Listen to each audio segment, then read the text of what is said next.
Iguodala to Curry, back to Iguodala, up for the layup. Oh, blocked by James. Curry, one-on-one. Irving puts it up. It's good. Kyrie Irving from downtown. The three, steps back, crossover, puts up a three. Rebound James. Second. It's over. It's over. Cleveland is a city of champions once again. The Cavaliers are NBA champions. Cleveland, this is for you.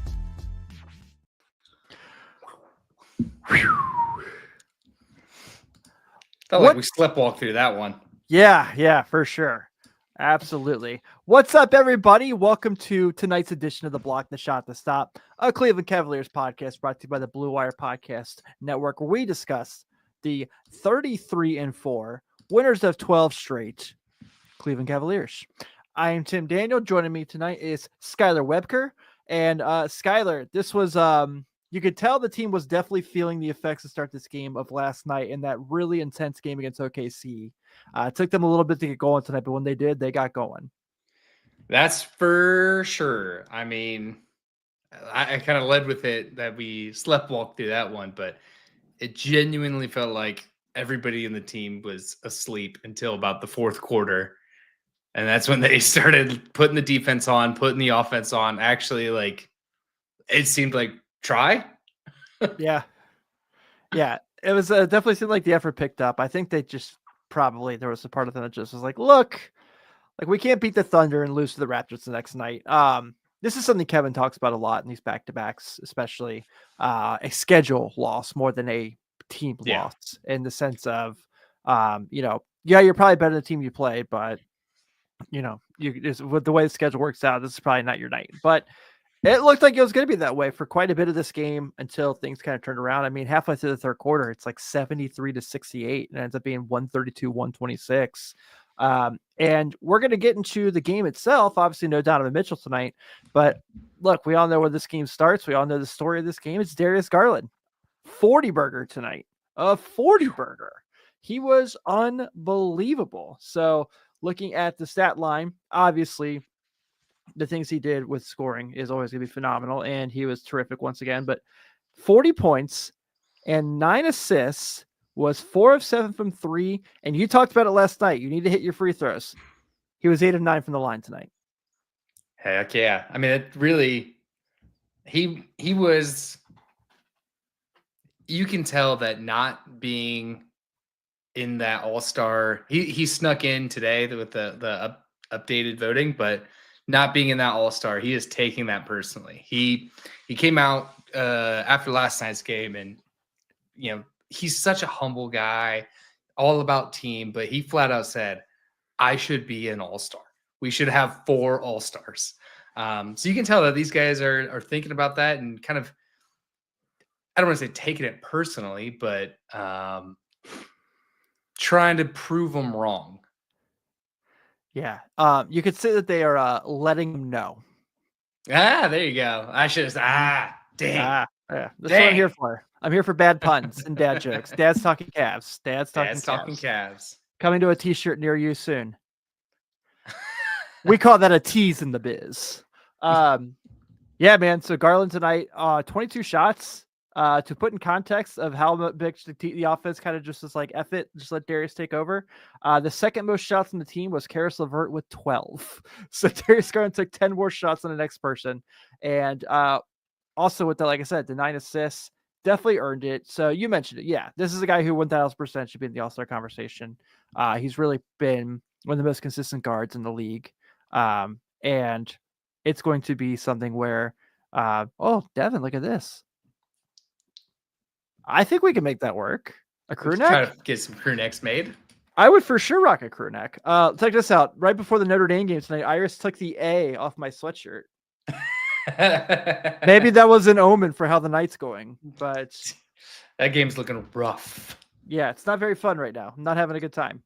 But we're here to talk about the Cavs. You guys don't need to get into my football blues. So Cavs come out of the first quarter down 6, and like we said, they're sleepwalking. Looks like Serena Winters is talking to Austin Carr, and she even says they look like a team that just played a very emotional basketball game last night. And Austin Carr's like, "Yeah, you're right." Second quarter, they look a lot better. They have a 6-point advantage there, and it looks like they're kind of get into the third quarter, take over. Third quarter, Toronto doesn't miss. It looks like there for a bit. They scored 42 points. At all. Yeah. I mean, I felt like they hit everything. It felt like they got whatever shot they wanted in the third quarter. And I was like, okay, you know what? Maybe this is just that night. And it happens in the NBA for sure. But then Darius Garland said, no. We're not going down to this team after what we just did last night, and took over the game. And but the fourth quarter, they were terrific. I mean, the offense was moving so well. They were back to passing, making those extra passes, getting people open. Strus is hitting hits a huge three there as well. He had another nice game, going 12-3 with 4 of 7 from the field. And then you're getting plays from Karras again, who's making big plays. Fourth quarter was great because it was one of those games where everyone contributed and took care of business and made sure that they just did not take the loss tonight that the schedule was trying to get them to take. Yeah, it's on the other side of the ball. You know, we talked about Toronto. They are in the capture the flag sweepstakes, but it's got to be so demoralizing that they probably had their best night of the season shooting wise. I mean, 60% from the floor, 45% from three, and then they need to work on their free throws. Good golly, 46% on free throws. But they shot the lights out. They had such good, just such good offensive production to just like get rolled over by when the Cavs decided to try. Yeah. Yeah, that happens to a lot of teams when the Cavs decide to try. So Toronto is just no different. Just tonight's victim. And like I said, those guys played pretty well tonight. Grady Dick was good tonight. RJ Barrett was really good tonight. And Joel Shead was really good. I think it's Sheed, actually. I always get that wrong. How about Broussard, though? Good Lord. God, I felt like we talk about people who didn't miss. I feel like he didn't miss. 5 for 8 from 3. Yeah, you could have told me it was 8 for 8, and I would have believed you. I'm not even gonna lie. Not look at the box score, but yeah, Scotty Barnes tonight had a near triple double. Chris Boucher was incredible off the bench for them, and the Cavs still found a way to win. So that's all that really matters here. Yeah, I mean, we said it like, you know, they're in the capture the flag sweepstakes. That they should get him. I mean, this team would be so fun. Yeah, and you know, they would be in that, I mean, not upper echelon, but like they'd be in that 10, 9, 8 kind of range. If they kind of got that, and then we're able to piece it together and make it work, because they have good guys that you like on there. Like you said, they have Barrett, they have Quickly, they have Scotty Barnes. Jakob Poeltl was productive tonight. And then, yeah, they got contributors from their bench. So they could be a good team. I think they'd be a very fun team if they did get the #1 pick and got Cooper Flagg. Yeah, they haven't had the #1 pick in a long time. Last time they had #1 pick, they took Andrea Bargnani. That just tells you how long it's been. You also have a case of the sniffles over there tonight. I am feeling it, man. Ooh, 'tis the season. I don't know what's my problem. Maybe the 2 Guinness during the game. Yeah, that also does it to me too. So all right. So on that note, let's kind of go through here. We mentioned Garland already. Where do you want to go next? I mean, Mobley, Allen, Levert, Strus. Let's go with Allen, because Allen was a beast on the glass. 15 rebounds tonight. Another awesome Jared Allen night for sure. And it was a night where you mentioned Jakob Poeltl. I mean, I don't think Jakob Poeltl really enjoyed guarding Jared Allen tonight, and it showed. Yeah. I thought Allen was great. And you mentioned 18 and 15, 8 of 9 from the floor, 2 blocks. So that was nice as well, where I know we bet the Mobley 2 blocks. And should have went Allen. But hey, it's betting. It happens. I bet a Riley Leonard anytime touchdown, and I don't know if he's going to play in this game the rest of the game. So we shall see. But yeah, I mean, they still found a way to kind of pull that out. And Jared Allen, just a wrecking force once again. I mean, had some really huge dunks, some really nice transitions, but the effort plays. You mentioned when they really put the effort in the fourth quarter, he's chasing down loose balls and getting long rebounds, which is not really. He's jumping into he's like falling into the stands and keeping balls in play. He was awesome, man. He was so good. Oh, how about the I know this wasn't the fourth quarter, but the reverse dunk that he threw Yeah. down in that first half? Yeah. Woo! We'll take That was those. fun to watch. Yeah, we'll take this. Yeah, Jared Allen, another terrific game. Back-to-back nights with double doubles. So, did you see? Speaking of, I know we're talking about tonight's game, but did you see the stat from last night's game? Mobley and Allen are the first. I think it was. Let me find the exact stat.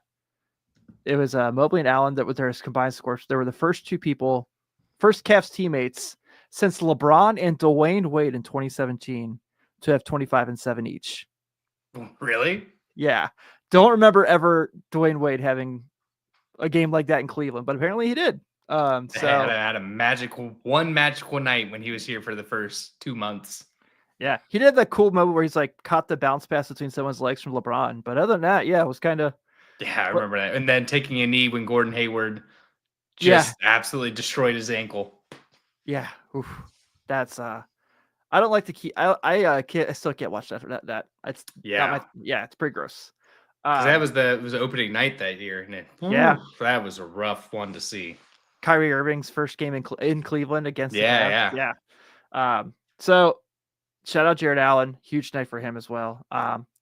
Evan Mobley again, playmaking, scoring, rebounding, hitting threes, 21, 11, and 6. Very similar score stat line to last night, and they needed every bit of it tonight.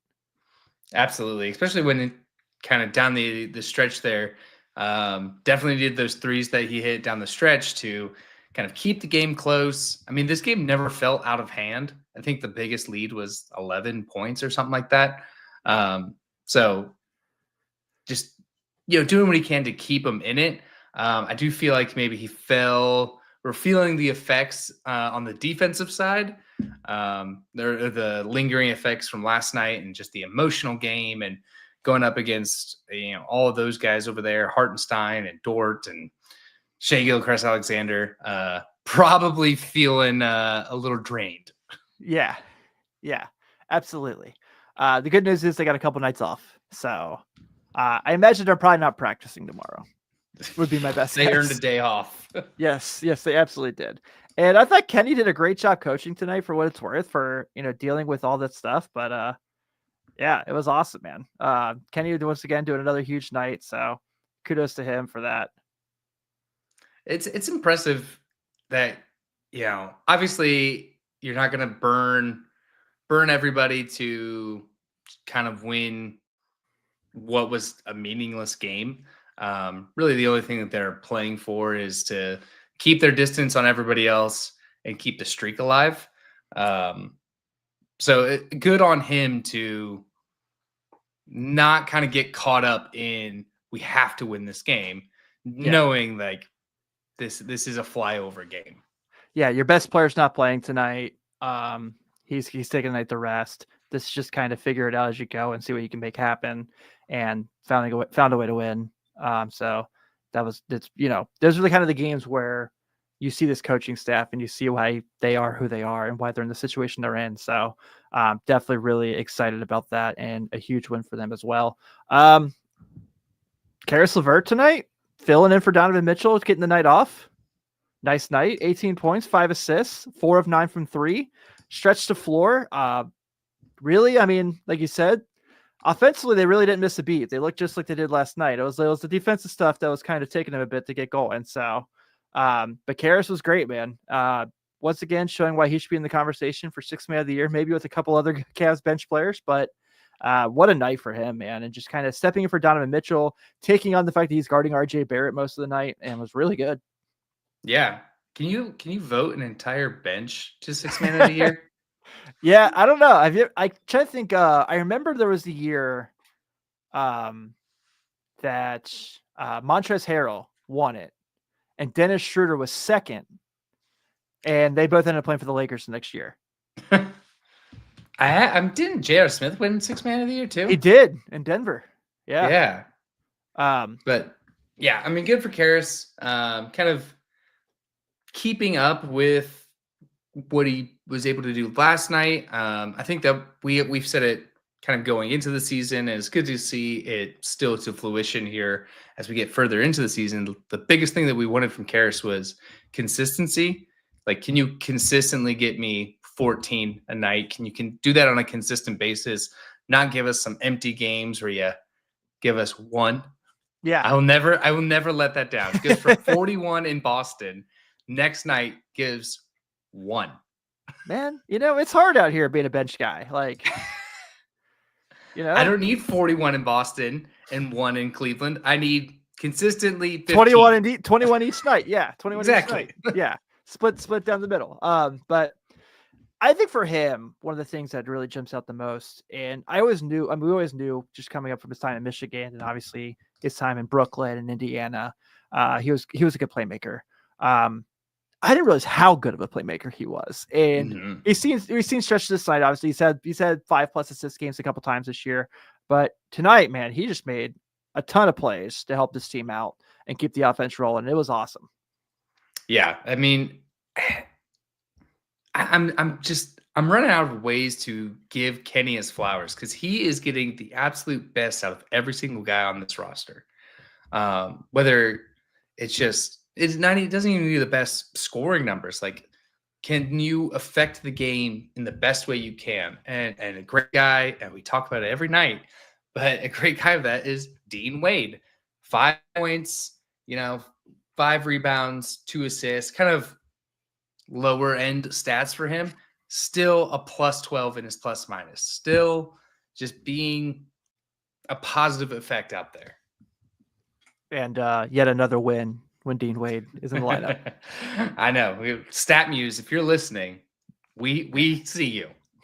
CC BSS Pod. We need it on the next one. Yes, absolutely. Max Strus tonight, 12 points. Feels like he's getting going. Feels like he's getting his legs underneath in the last couple nights. He probably needed a back-to-back. Where the other guys, it was kind of like, we can kind of do here without that. For him, his first one of the year, I bet that felt pretty good for him to kind of have 2 consistent nights like that. Absolutely. With missing 27 games out of the 36 that we have played now. No, 37 that we've played now. Probably feels good to have 2 consistent performances. What are your thoughts on, tonight he only shot 3s. So I guess what is your thought? You only want him to shoot 3s? You don't want him to drive? Nothing? If the driving lane is there, sure. But he's getting paid to hit corner 3s. And he does that really well, amongst the best in the league at when he's playing consistently. I not sure how much I love the long hair, but he's got the Ricky Rubio thing going on. But it's working for him, if he's gonna hit shots, then keep it growing, man. Let's just get to get to looking like Kyle Korver. I saw when you said it the other day. I looked at it. I was like, oh my God, he does look like he's about to ask for someone's manager. Yeah. Yeah. I don't know. I think I saw him open up for Hawthorne Heights the other night. So you sure he wasn't in Hawthorne Heights? He might have been. I don't know, man. They might have gotten a new singer. But cute as Kyle Korver, man. I love Kyle. He was one of my all-time favorite players, but all-time favorite Cavs. We're getting off track here because it's hard to talk about a back-to-back. But if he hits the shot that he receives that pass from LeBron, we have this whole different conversation about his legacy in Cleveland. He is he's beloved. I mean, he's already beloved, but he's in like that. I'm trying to think. He's like in the Matthew Dellavedova level at that point. He's definitely not like in the Zydrunas Ilgauskas level or like anything like that by any means. But he hits that shot, they win the game, and they have a shot to kind of tie it the next game where they blow them out. We're having a different conversation about his Cleveland time. I mean, we're having a different conversation if J.R. Smith knew, George Hill hits a free throw, J.R. Smith knew the score, Kyle Korver hit that corner 3, then we would have a 3-0 lead in that series. Oh, those are 2 different series. I'm talking 17. You're talking 18. I am talking 18. Damn it. Yeah. Too many of them in a row. I know. That's a conversation there for another time. That's a summer one. Let's just go ahead and start writing down our list of things to talk about this summer when there's no games going on. after summer league and free agency, when everything's just kind of like wait and see. Yeah. That's when we have those episodes. That's when we can sit and speculate what could have been. Yeah, for sure. Most importantly about tonight, with being 33-4, the Cavaliers are now at 5.5 games up on the Celtics and 8 games up on the Knicks. So that gap is looking nicer and nicer. They are now. Then you look at those two teams' schedules. I mean, yeah, the Knicks' next opponent is the Thunder. And who they already lost. Who they lost to last week. Yeah, and I think Boston's playing the Kings, which the Kings are a good feisty team. I thought they'd be so much better. I think they thought they would be so much better. Yeah. But for sure. So you have a chance to see that as well. See how those kind of teams match up. So that Thunder Knicks matchup is gonna be really interesting to me to see how does Oklahoma City bounce back from the Cleveland game, and how do the Knicks bounce back from losing the way they did to them last week. So I'm really excited to see that matchup and see how that plays as well. But before we move on to these two Pacer games, anything else you want to touch on from tonight's game? I think I want to call out the incredible replay that we had. Yes. To make sure that Mobley, hit put the ball on the rim. Yeah. What a basketball IQ play. You're right. Why did we not talk about this? That's just like basketball smarts. Just like it just needs to touch the rim. Doesn't count. Doesn't matter if it's a shot attempt or anything. Just touch the rim. Yeah, that was genius. That was just like an awesome heads up play by Mobley that you don't see too often. So especially from a 23-year-old. Yeah. 23. Yeah, he'll be 24. What, a few months? I can't remember. But yeah, just to have the wherewithal to be like, oh yeah, if I just pen this, we're fine, and did just that. So that was awesome. That made a huge difference in that game. Especially where we were in the game in the fourth quarter. The momentum was swinging. Definitely needed that. So shout out to Evan Mobley. I know you're listening, but 2 nights in a row that they have these wins, and a big review goes in their favor. Yeah, because the push off from Donovan Mitchell last night. Yeah. So you take that absolutely. Notre Dame just tied the game. Let's go, baby. Let's go. Woo! Yeah. All right. Sorry, people. I said you won't get my football blues, but my football excitement might pop up on a podcast here and there. All right. So now, with that being said, back on track. We need Kevin here to keep us honest, apparently. Yeah, he's driving. He's either still in Nashville or driving back from Nashville. Yeah. So now we head on to back-to-back, a home and home with the Indiana Pacers, who, if you haven't been paying attention, people, have found something and have something going on. Yeah, they're 20-18. Yeah, they're 13 back of Cleveland, which don't even worry about seeding at this point. Cleveland's fine. Everything else is just kind of for one. Yeah, but they've won. Let's see. They've won 7 of the last 10. They've won 4 in a row. Tyrese Halliburton's finding a little bit of his stride. Ben Mathurin has played really, really well. They get Andrew Nembhard back. I'm a huge Andrew Nembhard fan. I think he's going to be he's terrific. Pascal Siakam is really fitting in after having an off season with this team, and they're good. They're really good. So back-to-backs against this team. Obviously, we know who they are. They're an offensive team that wants to push the ball down the court and get the best of you. They have one more game before they face Cleveland. They host Golden State on Friday at Gamebridge. Which, have you been to Gamebridge? Mm-mm. Awesome arena. Awesome. Is arena. it? Yeah. It's a really, really great arena. And it's an awesome fan base. Realistically, it is, man. It's a really, really great fan base. I really like Pacers fans, and I think that they really deserve a really good team. And obviously it's a team that made the Eastern Conference Finals last year, kind of kept their core together, didn't make a whole lot of different changes, but I expect this is going to be a really fun game with 2 high octane offenses who move the ball and are really, really fast. So it's going to be really fun to see how these two teams play against each other the next couple games. Yeah, it's going to be interesting how they're 4 and 5 with Turner and Siakam match up with Evan Mobley and Jared Allen, because that was the difference in the Oklahoma City Thunder game was the bigs. We talked about it last night of there's 2 of our guys, there's only one of them. This is a pretty good 2-on-2 for this. Yeah, Mobley for sure will be the one that's guarding Siakam. You guys talked about this with Luca on NBA Weekly this week, just about him kind of grabbing those big wings. So that's gonna be his matchup for sure. I'm really curious to see after Mitchell had the game where he struggled against OKC. He sits tonight. When he goes back out there, he's gonna be dealing with Andrew Nembhard quite a bit, who is pretty darn good. And then of course the Halliburton Garland situation. How does that play out? How does Rick Carlisle plan out having Halliburton attack those two guards? It's going to be a really interesting dynamic as well. So these are going to be two really, really fun games. And I feel good about Cleveland, obviously, against anybody in the league. So I can't pick against them. So I feel like they'll take both, but I would not be shocked if we split these. I expect us to, I mean, just kind of looking even further out. I expect us to win tomorrow at home, or not tomorrow, Sunday at home. Excuse me. But after that, that's when we start looking at, okay, we go to Indiana. After that, we go to OKC. After that, we go to Minnesota with Ant and Rudy Gobert. So I'm curious how that kind of 3-game road trip against 3 pretty potent teams shakes out, pans out. Because the one for tomorrow, the Pacer game for tomorrow, what does ESPN have? You mean for Sunday? Or Sunday. I don't know why I keep saying I'm just on back-to-backs.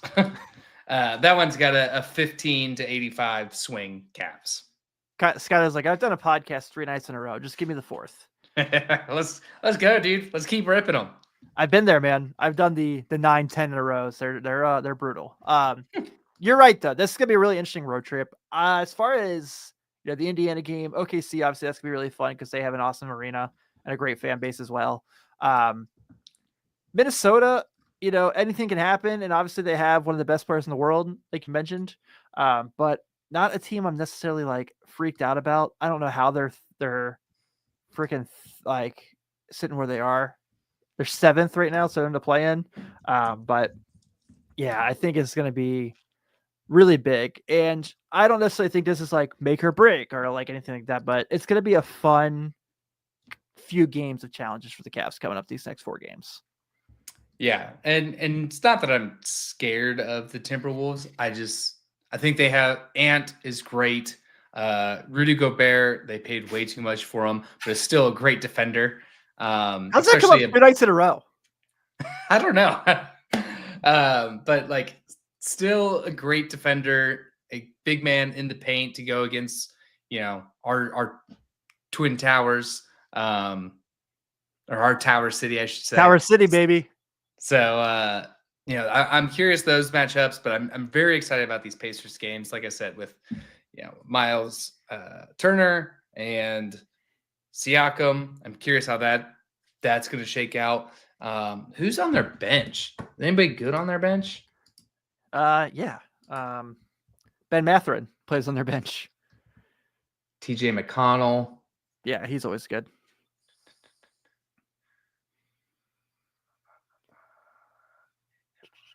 No, I'm not adding you as a favorite. Let's see. Last night against the Bulls. Obi Toppin. Oh, man. Obi the dunk machine. Thomas Bryant has started for them last night after they got him in the trade. Ben Shepherd, I like a lot. And he had a really nice game last night. He's a Belmont kid. So there's OVC kids, I'm always rooting for those kids as well, just as much as I'm the Big East kids. And then, Nembhard, Halliburton's starting to get better. He really, really had a really slow start to the year, but he's playing better of late. Last night against Chicago had a 16-13, against Brooklyn had 23-8, and against Phoenix had 27-8, and then against Miami had 33-15. So Halliburton's finding his stride again, which the game is better when Tyrese Halliburton is playing really well. Yeah, I think the game is better when everybody's playing well. You want the best you want the best of everybody out there, for sure. But yeah, I think it's a good Pacers team, so I think these are going to be 2 really, really fun matchups. I'm excited to be at one of them for my second Cavs game of the year on Tuesday. So that's going to be nice. But I think with that being said, we can go ahead and wrap out tonight's edition. This week's, what are we? This week. of the Block the Shot to Stop. Thank you guys so much for hanging out with us on back-to-back nights after some incredible back-to-back nights, because you and Kevin did the show with Luca from Cast Fans, which if you haven't listened to already, please check out. Luca gives a lot of great information, such as things to look forward to in the trade deadline, how the salary cap's going to work, et cetera, et cetera. There's a lot of great information in there for you guys to check out. But yeah, so Sunday, we're back at this for the Pacers game. Going to be a really fun matchup to discuss. This is the one at the Rock. So if you're in Cleveland, show out for this one. Like we said, the world is taking notice of the Cavaliers. I saw Bomani Jones had a segment about the Cavs this week. Right now on pace to win 70 games. So 73. Pretty incredible.